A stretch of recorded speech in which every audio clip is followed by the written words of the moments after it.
questions. Why does the skateboard have I mean a big truck, right? And then a skateboard. Why does a skateboard have more momentum? Yeah, this one's actually moving. So you can't, even though it has less mass, if this is not moving, it can't have any momentum. Okay. Distinguish between impact and impulse. Which designates a force and which is the force multiplied by time?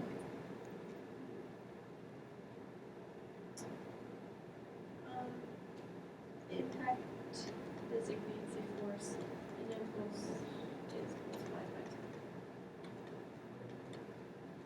Yeah. What's that? Yep. Impulse equals, now we said it was denoted by force times, time, not distance. Force times time. Yeah. Change in momentum. So that's what impulse is. Impact is what specifically?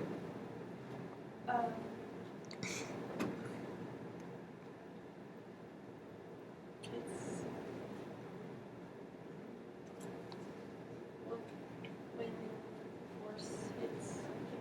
Yeah. Impact is also called impact force. So, I mean, impact is that force right here. Okay? So that's the difference. When the force of an impact on an object is extended in time, does the impulse increase or decrease? So, you have force and time, right? Hey.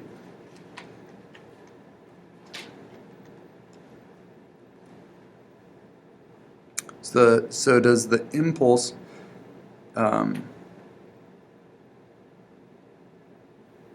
let's say we have a certain force. The force stays the same, okay? But it happens for a longer period of time. So force stays the same. Time increases. What's going to be true about the impulse then? Do you agree? Okay. Yeah. It's like if you push on the gas if you slam on the gas for 10 seconds versus 5, you're getting more impulse. You're getting more change in momentum, right? Okay. Distinguish between impulse and momentum. Distinguish between impulse and momentum. Impulse is force times time. Uh-huh. Okay. And how does impulse relate to momentum though? Impulse is change in momentum. Yeah. So if you say momentum, you're talking about, okay, the momentum at this one point is what? And impulse is, okay, you had a certain momentum here, and then a certain amount of time progresses, and then you have another set of momentum here. You're saying, okay, what's the change? So impulse is a change of momentum over a certain amount of time, and it's caused by a force. Okay, does impulse equal momentum or a change of momentum? Change in momentum. It's change, and that's kind of what we mentioned here. For a constant force, suppose the duration of impact on the object is doubled. Okay, so the force is constant, the duration on the impact is doubled. How much does the impulse increase? It's doubled. Do you agree? You have a certain force spread out over a certain time. This one is the same force for twice as long. Yep. Greater impulse right here. And then how much is the resulting change in momentum increased? Oh, what'd you say again? No, it doubled. It's doubled, yeah. Since time is doubled, impulse is doubled. Good. 2 times it's doubled.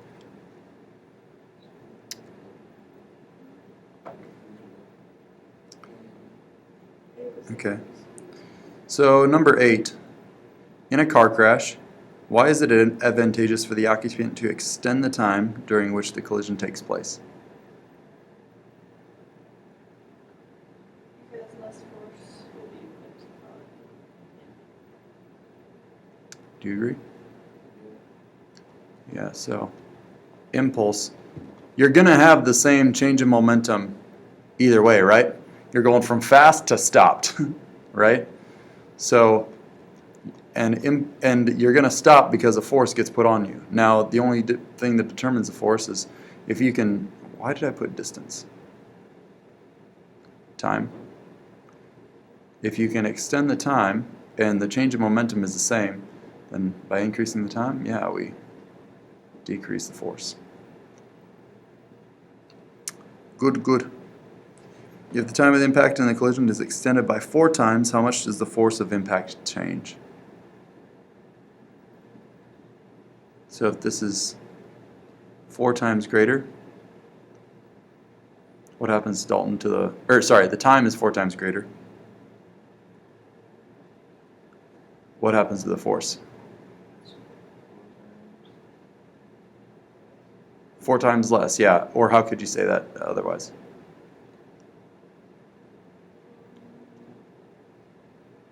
It's decreased by 4 times. Sure. I would go by it's 1/4 of what it was before. Right. I mean it's the same idea, but yeah. So it's 1/4 of what it was before since this was increased by 4 times. Why is it advantageous for a boxer to ride with a punch? Do you know what riding with a punch is? So kind of instead of, yeah, like if somebody's punching you, letting your head go backward with it. Yeah. Why don't you want to lean into the punch? Because it will put more force on you. Exactly. Yeah. So and it's the same thing with catching an egg or whatever. If you catch it flat into your hand, like into one spot, and don't go with it, then what does it do? It'll splatter on your hands because it didn't have much time to stop because your hands just stopped it right in the middle. But if you go like this, like going along with it, then it increases the time, decreases the force. So, yep. Why is it okay.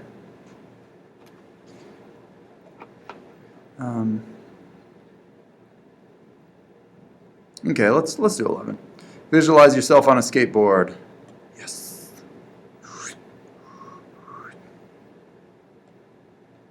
Okay. And it's a big skateboard. When you throw a ball, do you experience an impulse? So you throw the ball this way, do you experience an impulse? Yes, you do. What do you experience an impulse when you catch a ball at the same speed?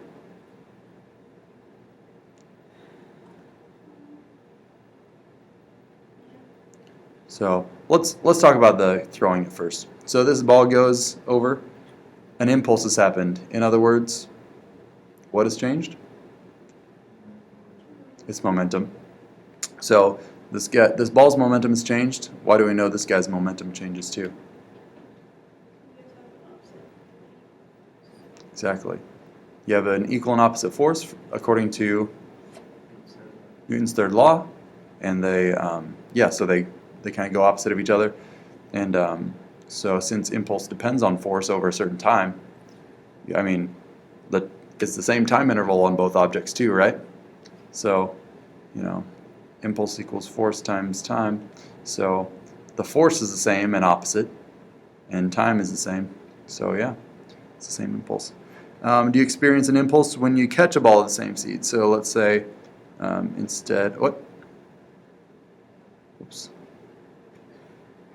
let's say this ball is instead coming in this way.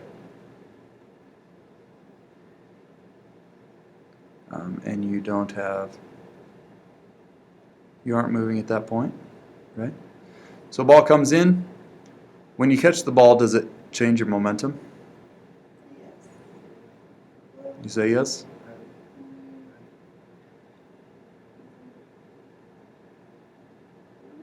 No. Well, which way are you moving? Are you just moving? Yeah, just you are stationary. Oh, If, then yes. okay? It does change your momentum. Now let's say you're moving. What if you are moving and you catch the ball? If it doesn't, Yeah, it's a little bit. Okay? Yeah. You're catching a ball and it came toward you, so there is a force that stopped the ball, right? When you caught it. So, according to Newton's third law, there had to have been a force that made you move to either forward or backward. I mean, depending on which way you're rolling when you're catching. Yep, so do you experience an impulse when you catch it and then throw it out again? Yes. Absolutely. Yep. Which impulse is greatest? When you catch it and throw it out again, or like this? When you catch it and then throw it out again, or just when you catch it? Which impulse is greatest? Agree. Yep. Kind of like that elastic collision with the bouncing and stuff. I mean, the carts, they pushed each other away when there was the bouncing. There's also something we learned about, or actually we didn't learn about, but there's this invention that this guy made. It's called a Pelton wheel, and it's a water wheel. But instead of having flat blades, it had curved blades, so that when water flowed down, what do you think it's going to do? Yeah, it's going to do one of these. So instead of just stopping when it hit if it were to hit a flat paddle, it would just stop. The water would just stop, and it'd move the wheel for sure. But when you stop the water and throw it back, guess what it does to the paddle? It makes it move more. It not only receives the force it took when it stopped it, but then when it throws it back, it also gets thrown down even more. So using the laws of physics to change the world. So, I mean, in the mining community, when they had this was a huge deal. I mean, it was a big invention because it made productivity so much better. You could produce so much more power with the same water. You could basically double your power. So it's pretty great. Okay. We sort of talked about this. Why is more impulse delivered during a collision when a ball, bounces versus just stopping?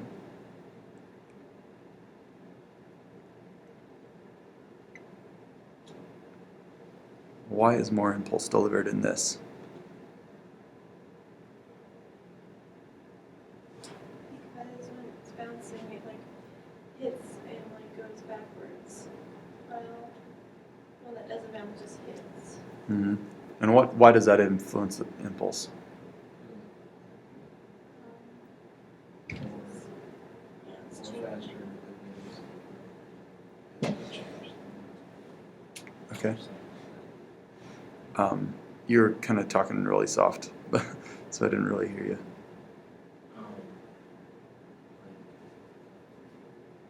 The more speed there is, the more chain it's gonna have. Okay.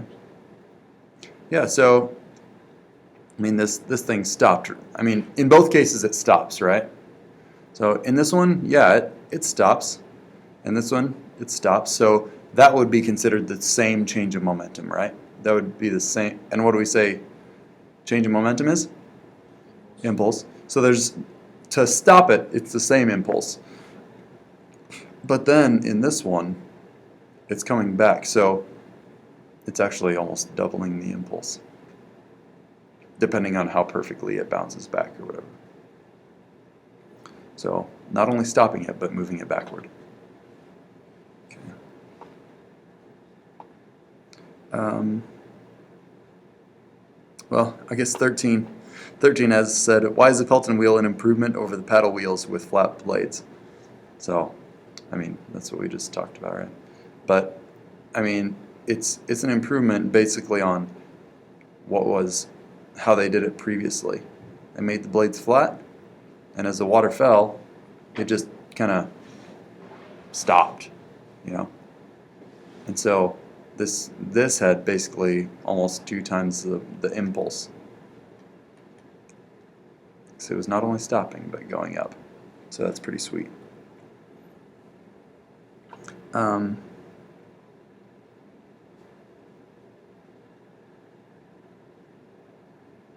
What does it mean to say that momentum is conserved, number 15?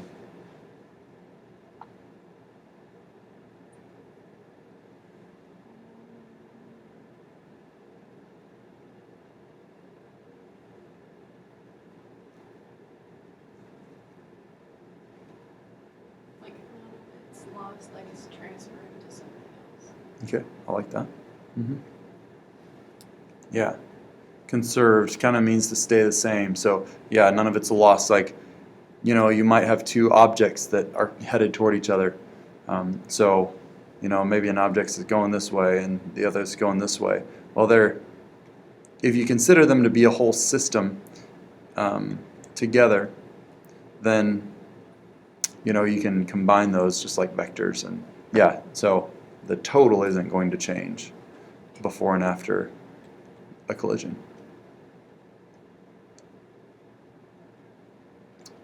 No change in total momentum. Okay. I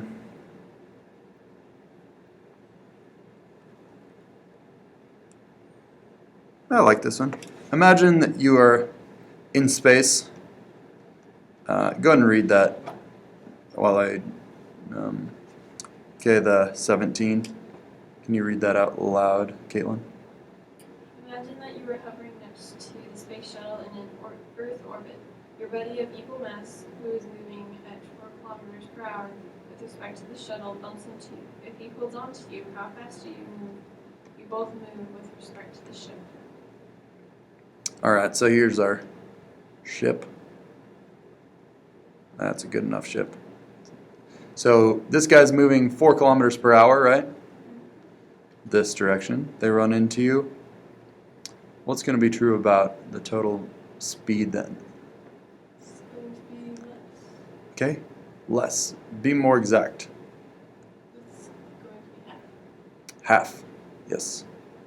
So since, let's say he has a mass of m, you have a mass of m, that means when you come together, what's your total mass? 2m. 2m. So if you have 2 times the mass and the same momentum, well, guess what?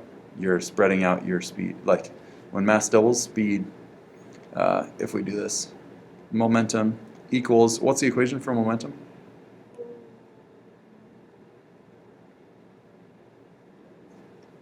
Inertia in motion.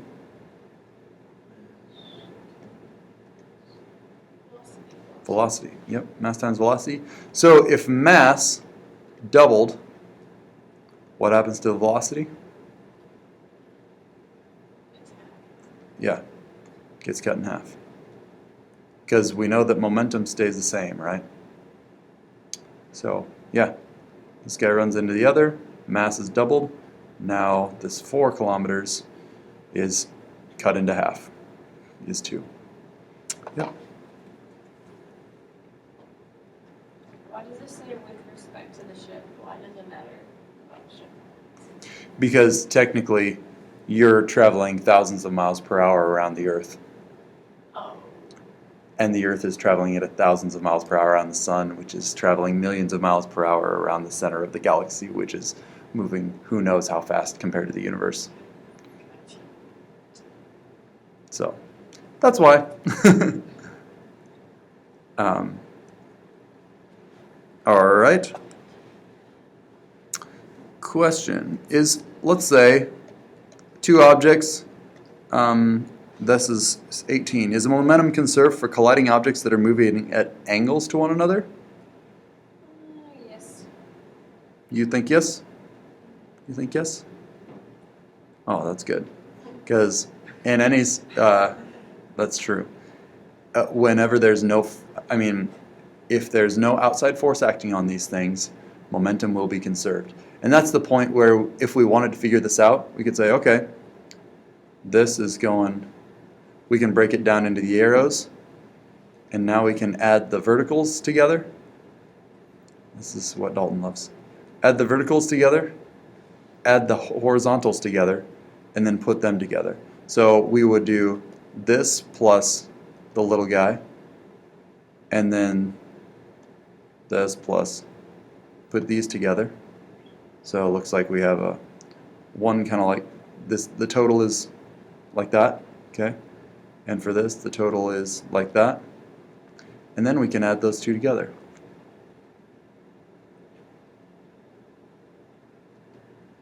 Because that's where that came from, okay? So that's the actual final momentum. That is the simplified version of what we did yesterday. So if you could follow that, all we did was add the verticals, this vertical and this vertical. We added them together here, okay? And then we added the horizontals. That's what we did here, okay? And then we put those horizontals and the verticals together and made the. What's that? Yeah. And the only extras we did was we figured out the math of it. Okay? But we know how to use the math to do that. So you don't feel dumb, because evidently I should have explained it better. Because it is, in my head, simple. But evidently I didn't communicate it that way. Because you're not, there are multiple people in the other class who are having trouble too. So, do you feel like you can do that now? Yeah. All right, good. Again, and those were the 3 steps that I gave them yesterday. We add the verticals, right here, then add the horizontals, shown right here, and then put those horizontals, those combinations together in a final resultant vector. So this would be the total. Well, good.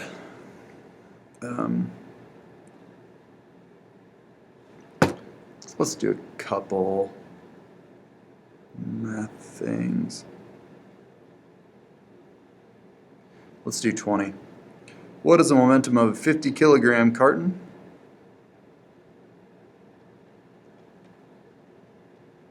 Go ahead and write this one down. 50 kilogram carton that slides at 4 meters per second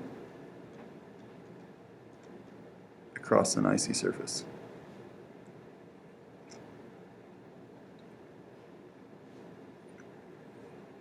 Let's start there. I'll pause it. So what do we end up with for momentum? All right, yeah. And how'd you get that? All right, yeah, mass times velocity. So that's 50 kilograms times 4 meters per second. So that's 200 kilograms times meters per second. All right, so that is its momentum. That's A. Now for B, let's say it runs into some sand. It said sand, right? Rough surface. Hey, here's a rough surface. Cool. And stops in a matter of 3 seconds. Do you see how I'm drawing all this stuff out? I don't do this for your sake. I do it for my sake, so I can see it happening, you know? So in 3 seconds, it has a momentum of what? It doesn't say. It just says calculate. False. 200. It's 200. You just figured it out, right? Right. So 200 kilograms times meters per second at the beginning. Then 3 seconds later, it's 0.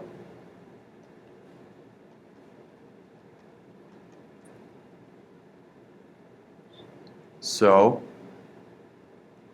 it's asking you to find the force that acted on it. How would we figure that out? 200 Close. I Yeah. So how do you do that? How do you know to do that? Force of friction. Mm-hmm. So you're modifying what causes it to go from 200 to 0. Yep. Perfect. I really like how your mind is working. You're not just saying, "Oh, I need to find the force." Like you're actually thinking Mr. about Johnson, what's could you causing. page the front office? Mr. Johnson, page the front office. Yeah, you're really thinking about, okay, what's causing it to change its momentum. I like that a lot. Okay, good. So you have 200 kilograms times meters per second into 0. Well, that's a change in momentum, right? Change in momentum of 200, that's impulse, right? And that equals force times what? Force times the force that slowed it down times the momentum. equation for impulse. Oh, force times time. It equals the force that slowed it down times the time it took for it to slow down, right? So we know the time, so now we can do 200 kilograms times meters per second divided by, so we're looking for the force, so times 3 seconds. So we'll divide it all by 3 seconds. So force equals what? 66. 66.6. What is the unit? The unit for force. Newtons. Yep. Good job.